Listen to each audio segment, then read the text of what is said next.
In Romans chapter 13, it says, submission to the authorities. Submission to the authorities. It says here, let every person be subject to governing authorities, for there is no authority except from God, and those that exist have been instituted by God. Therefore, whoever receives the authorities resists what God has appointed, and those who resist will incur judgment. For rulers are not a terror to good conduct, but to bad.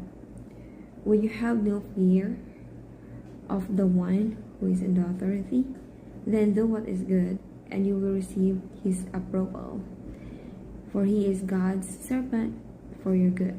But if you do wrong, be afraid, for does not bear the sword in vain, for he is the servant of God, an avenger. An avenger who carries out God's wrath on the wrongdoer.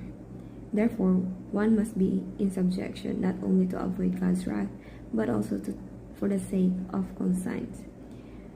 For because of this, you also pay taxes, for the authorities are ministers of God.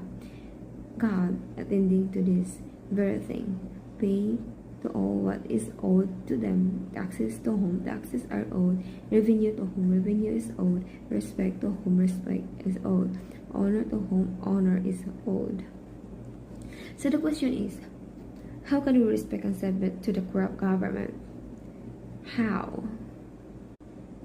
I think this is a very hard command that God gave us, the submission to the authorities, especially to my country in the Philippines, where there's so much corruptions. Like, we don't really like the current president. How can we respect that kind of president? How can we respect that kind of authorities if they don't ever respect their people? They don't even respect the taxpayers, So it's really hard. It's really hard to deal with this.